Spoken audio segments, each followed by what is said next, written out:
What's up YouTube, Donovan the Smartphone Guy here to do a first impressions video of the Asus Zenfone 3 Max. Now, to confuse you a little bit, there are two versions of the Zenfone 3 Max. There's an international version, which actually is a higher spec version of the phone, and then there's the US version, which is what I picked up, that has 2 gigs of RAM and 16 gigs of onboard storage. So the international version has 32 gigs of onboard storage and 3 gigs of RAM. So this is the US version. It covers most of the LTE bands for most of the GSM carriers in the United States. Now, there is one big issue with that, and that is that it does not cover the T-Mobile. And yeah, if I can get it there. All right, there we go. A little bit of better focus there. It does not cover band 12 for T-Mobile, so that's probably a deal breaker for some people, but if it's not, then this could be a good budget phone for you. So I picked this up for $100 at bestbuy.com. You can find it for $129 if you're watching this before December 10th, and otherwise it's regularly $150. So one of the huge selling points of this phone is the long-lasting battery. It has 4,100 milliamp hour battery, which is really great. Probably, I'm imagining, will last me forever. I don't know that for sure, obviously, because this is the first impressions video. I just picked up the phone today. So we'll talk about some of the software and take a quick look at the cameras, things like that, and we'll look around the phone. So before we get to that, I'm just going to show you some of the things that they boast. So they boast the Pixel camera there, so if we can get that into focus. Probably not. Having focusing issues. Not me. The camera. That was a bad joke. Okay, so then it has, of course, Bluetooth. What phone doesn't? It has an HD display. It is a 720p HD display. Wireless. Whoop-de-doo. 4G LTE, again, not band 12. And it has some Gorilla Glass. No, it doesn't have Corning Gorilla Glass, but it says 2.5D hardness. So here is the processor that it comes with. So it is the MediaTek 6737 processor. And I don't actually know the clocking speed, but that's a quad-core processor. And you can see that I have the gray version. There are 4 different colors. This is the gray. There's also a silver, a gold, and a rose gold version. I'm going to set that off to the side again. And let's see, 5.2-inch screen and good enough. All right. So this is running Android 6.0. We'll get to that in just a moment. You can see there's a fingerprint sensor on the back, and I'm going to tell you right now that fingerprint sensor is not very fast. So let's do a quick comparison. So I have here, this is the LaEcho LaS3, and if you've watched any videos on the LaEcho, it's a very good fingerprint sensor in terms of how often it recognizes your fingerprint, but it's kind of slow. So let's compare. So I have the Asus on the left, LaEcho on the right. On the count of 3, 1, 2, 3. All right, so you can see they're both incredibly slow. Okay, let's do that again. 1, 2, 3. Okay, that one looked like the LaEcho is a little bit faster. 1, 2, 3. Okay, so this is a slow fingerprint sensor, but it's very accurate. This is a slow fingerprint sensor, and it's not as accurate. So I don't know if that's true of the Deluxe or the other versions that they have, but at least on this budget version, that fingerprint sensor is easily one of the not so good ones. So I'm going to do one more quick comparison. I have my, let's see if I have this one. I don't know if it's charged enough yet. Oh, it's not even on. Darn it. All right, well, this is the Blue Life 1X2, but the fingerprint sensor on that one's even better than the Zenfone 3 Max. So that's something to keep in mind. Yes, it has the fingerprint sensor. No, it's not a very good one. So let's talk about some of the other things around the phone. So you can see a little microphone there. We have our LED flash. It is just a single LED flash. Let's see if we can get a little bit brighter here, get a little bit more focus. All right, and we have a 13 megapixel camera on the back, a nice metal build, but it's not the most solid build, but it doesn't feel super cheap either. So that's good. I'm going to see if I can get, sorry, there we go. That's a little bit better focus on it. And we do have micro USB with another microphone down there. And on the side, we have our SIM tray. I'm going to go ahead and pop that out so you can see what we got. So nice metal build, though, for sure. And then in the SIM tray, we have a spot for a micro SD card. So it supports up to 32 gig micro SD card. Or you can put 2 SIMs, so that's an option here. You can put a nano SIM here, and you can put a what is it called, a micro SIM there. So you can do a micro SIM with a SD card, micro SD card, or you can do a nano SIM with a micro SIM. So you can do dual SIM, or you can do a single SIM with a SD expansion. So from what they say, it only supports 32 gig. I haven't tried any larger because unfortunately I only had a 32 gig sitting around. But I guess total, supposing it really does only support 32 gig, gives you 48 gigs of onboard storage total. So you can see here that there is a rear firing speaker. I don't know, Asus, what it's going to take to convince you, but seriously, another rear firing speaker. Ugh, it's the worst. All right, let's go ahead and use that fingerprint sensor. All right, it's on. All right, so we have Zen UI 3.0 software built on top of Android 6.0. And it's a pretty heavy skin. There's a number of Asus apps on here. Let's see if we can find some of them. But you can see there's so I haven't really put anything on here. I think I put 2 or 3 apps total on here that I've put on, and that is this game, because I wanted to show you what it's like playing a game real quick. And then let's see, what else did I put on here? Oh, and I put on Ampere to show you the charging speed. But really, I'm probably not going to show you that. It does have a 2 amp 10 watt. I probably should show you that, what it comes with in the box. That's an important thing, right? This isn't really an unboxing. This is more of a first impressions. But yeah, so the charging block it comes with is a 10 watt 2 amp charger, which is nice. It also comes with an OTG cable, which is kind of a big selling point because you can use this phone to charge other devices, which I don't know why you would use your phone for that, but you know, just in case you need to. And then we have a micro USB cable there. All right. So tons of bloatware on here. Let's go ahead and take a look and see if we can get rid of one of these. So, because, you know, who cares if there's bloatware if you can just get rid of all of it. Let's try this Zen, what is that called? Zen Circle. Don't know what it does, but we're going to try. Oh, see, we can only disable it. Can't get rid of it. We can only disable. Let's see if we go to app info. All right, so all we can do is disable it. It's just going to put it away, but it won't completely wipe it from the phone. So you're stuck with some of this Asus stuff.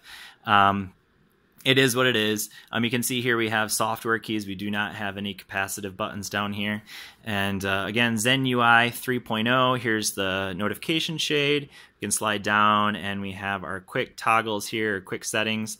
And let me just show you this. This phone gets insanely bright. So one of the big issues with the Zenfone 2 was that it was not a very bright screen. That is not an issue. I can promise you that with the Zenfone 3. It is a very bright screen when you crank that up. So yeah, that's something that they fixed with this phone. So the Zenfone 3 Max has a very bright screen. That's a plus. All right, so I want to show you a couple other things that are kind of cool about this. So if I just slide up from the middle of the screen, we have some manage home options. So that's kind of cool. Yeah. And then there's some other things that we can do with that. But let's go into the settings. So I can do that again by doing that. And I can go into the system settings. And I just want to show you some of the things that are available on here in terms of some of the settings that we have. So those are all regular settings, nothing special there. We do have some, where is it? Zen Motion. So that's what I wanted to show you. We have some touch gestures, some motion gestures, and then we have the one-handed mode. So those are some things that are available.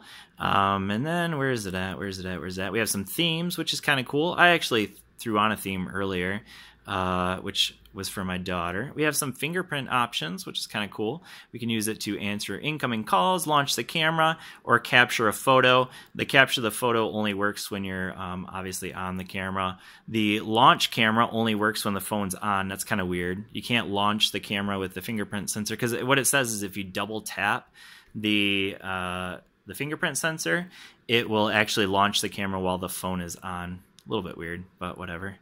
it is what it is. And let's see, there's kids mode. That's kind of cool. And there's an easy mode.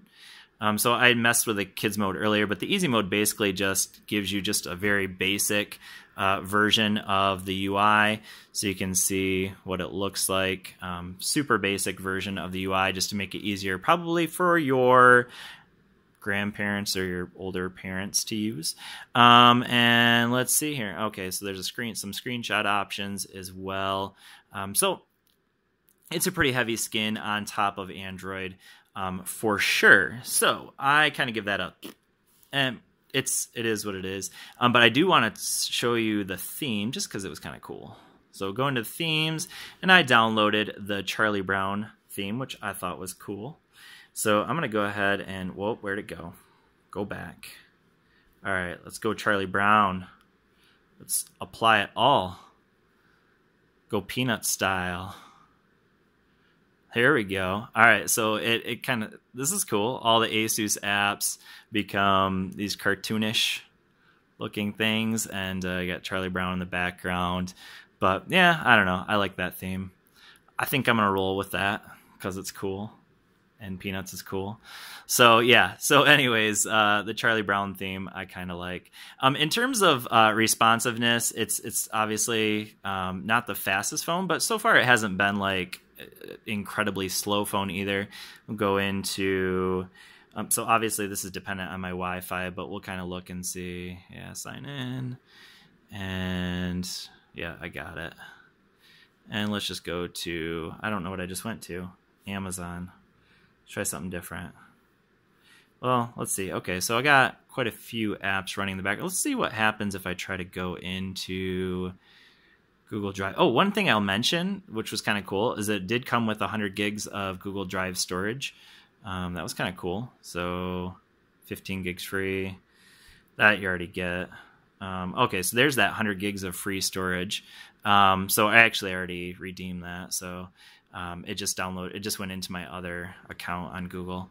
Let's go into a different, let's kill that and go into another app here. So how about Echo? Let's go into their phone stuff. All right, so that, obviously this is dependent on my Wi-Fi, but let's just kind of scroll through there and see what that's like. So it is already downloaded, but yeah, it's not too bad, really. So the UI is not too bad. The speed, the processor hasn't felt ultra slow. Let's go ahead and try a game real quick. I played a game earlier, this hill climb racing. And so far it's certainly not flagship. You shouldn't expect that because, like I said, I got it for $100 and you can get it for $150 right now. And let's go to, I don't know, daily challenge. No, race. We'll just race. Darn it. Go to cups. Let's race, darn it. Just want to race. There we go. You guys ever play this game? It's kind of a fun game.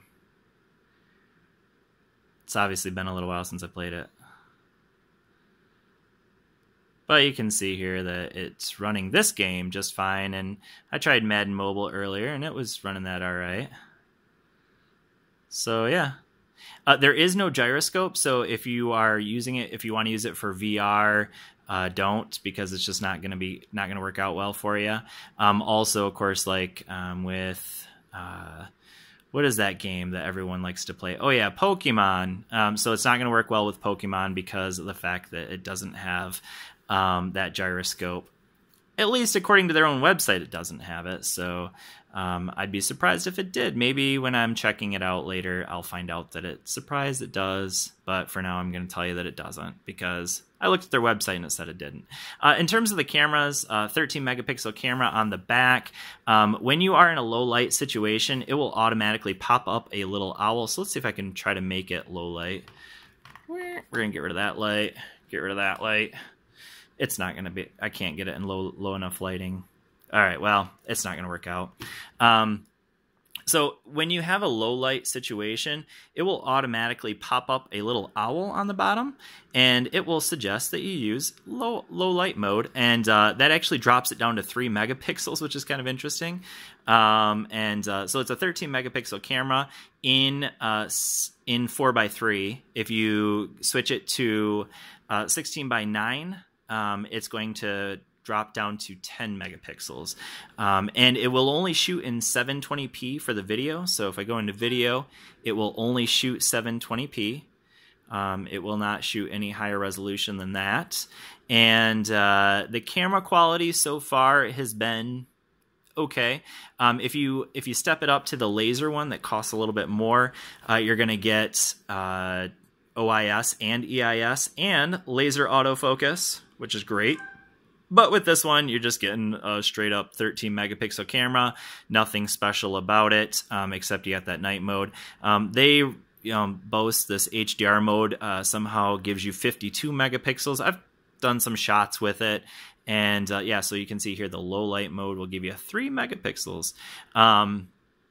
So just some of the options that you have here in the camera. And again, if I go into the camera settings, go into video, I'll just show you that video quality, HD. So you can see here we got 720p or 640 by 480 are the two options that you have. So no 1080p video or 4K for sure, but just 1080p, not even 1080p, sorry. So the camera, it honestly is not too bad. The pictures that I've done so far didn't seem to be too bad. In good lighting, it takes good pictures. In low light, it definitely takes better pictures than the Life 1 X2. The Life 1 X2 does not take very good pictures. I'll probably do some comparisons with this phone simply because they're both kind of, I think, hitting similar markets, obviously. But with that being said, I have dragged on forever in this video. I'm sure there's something that I have missed, even though this is now a 16-minute video. But with that being said, if you have any questions about anything that I might have missed in this video, I will be doing a full video where I'm going to be using this as my main driver for about a week, and then I'll do a full review probably in about a week and a half because I have some other phones I'm reviewing as well. But with that being said, if you have any questions, leave them down in the comments section. I'll also leave a link in the description for you to purchase this if you are interested. And with that being said, thanks for watching. If you've made it this far, you are a trooper and you deserve a reward. Thanks for watching. I'll see you all in the next video. Peace.